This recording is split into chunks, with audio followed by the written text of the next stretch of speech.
You must know God is a God of covenant. When praying and going before God, you must understand that God is a God of covenant. God operates with covenant. So anytime God speaks to you, God guides you, God works with covenant. I remember one day, in some years before, God made a covenant with me. And he told me, if I preach the true word, I respect his presence, I maintain the true doctrine, respect his presence, and thirdly, I allow him to be worshipped in the services. I am the pastor. He told me, no man will ever stand against me and prevail. Why? He made a covenant with me. It's a conditional covenant.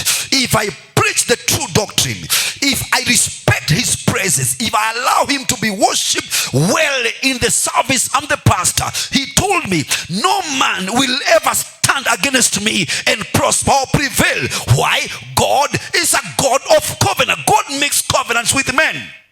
That's why I'm trying to say, in the Bible, whenever God pronounces a blessing over your life, is a covenant word. God's word is a covenant word. God speaks blessing aligned in his covenant. I pray for you and me, we understand these mysteries I'm about to teach today on spiritual blessing.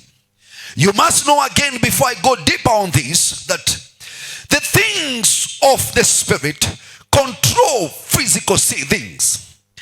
If you are rich in the spirit, you are rich in physical realm.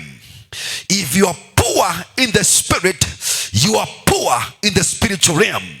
The physical realm is living under the masses of the spiritual realm. If something does not happen in the spiritual realm, it cannot happen in the physical realm. That's why God controls the universe. God is not a physical being. God is a spiritual being, yet God controls the universe. He's no sin. He is an invisible being. Bible says God is a spirit. So God is not a physical being. So the spiritual world controls the physical world. That's why, as a believer, you must align your understanding in the spirit. You must align your focus with the things of the spirit. You cannot overcome Satan because you are a rich man. No. Satan is not bound by riches.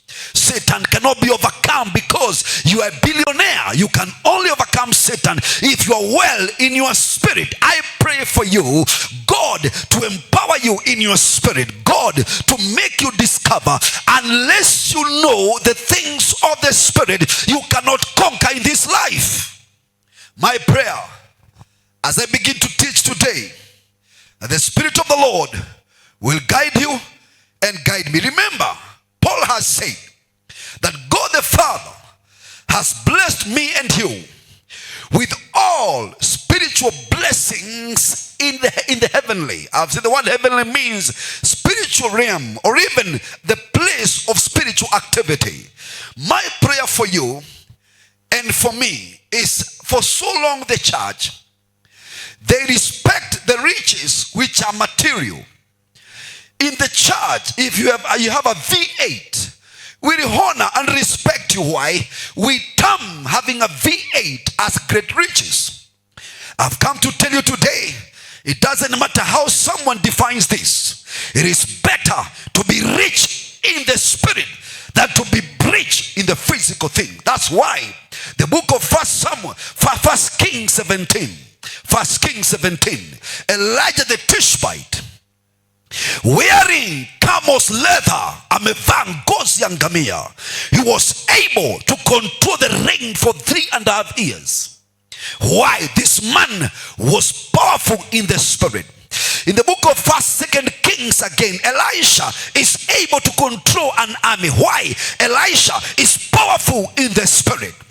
People like Paul, like Peter, could face the threat of the